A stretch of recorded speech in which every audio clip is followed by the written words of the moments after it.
I grew up in a Welsh mining village in South Wales with a father who was of Irish ancestry and a mother who was of Welsh ancestry.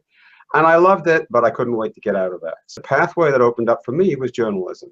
I never thought I would become an advocate because what I wanted to do was tell stories, and that's what journalism is about. One day I remember I was sent by Reuters that I worked for at the time. I had a friend who was a geologist, and they discovered the world's biggest caves in Borneo. And he said, "I'm going. Would you like to come?" Sure, I said. So there I am, miles from anywhere in the middle of the jungle, swimming in a pool, going to write a story about this fantastic natural phenomenon. And I'm sitting there and I'm thinking, I'm actually getting paid to be here. So it was great. I loved it. I covered the war in a particularly nasty one in Liberia, which went on for many, many years after I left even.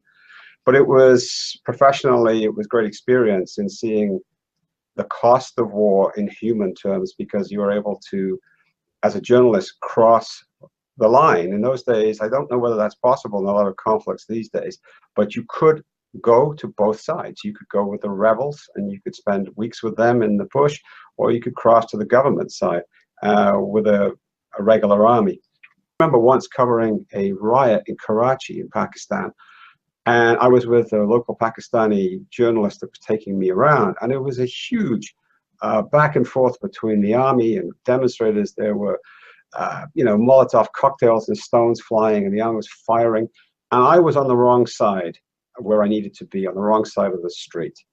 And I was getting a little worried, and my Pakistani fixer, the guy that was looking after me, just walked out and shouted that I wanted to cross the street, and the army stopped firing, and the demonstrators stopped throwing stones, and they watched. I crossed the street, and when I got to the other side, they resumed all their nonsense. But one of the reasons that an organization like CPJ is so needed now is that journalists no longer have that kind of slightly protected outside observer status. They are actually targeted deliberately because they are journalists. Well, the first skills you learn are how to be a good reporter. And then you also learn about how to approach people to get them to talk to you. Being a successful reporter for a journalism news organization prepares you well to do that. Those skills transfer into the advocacy sphere. When you're a journalist, whether you're a print journalist or a videographer or whatever, you're there, you tell yourself you're there to record events, to document what's going on, and to publicize it. In advocacy, you go that extra step. You take that information, and with that, you work to bring about a change. There is a blogger, which is also a journalist, in Mauritania, who is under death sentence for writing what was considered to be blasphemous, and last year was sentenced to death. We, along with other groups, have brought continuous pressure on the government, and this morning, the charges that would have led to the death penalty were dropped. Those are the kinds of everyday, small little successes that you can rack up with sustained advocacy, sustained publicity, shining a spotlight on abuses and on dark corners. Turkey is a great example where there's been an ongoing crackdown on the press in Turkey for the last decade or so. Russia is another country. Putin basically took over all broadcast media, or his friends and cronies did.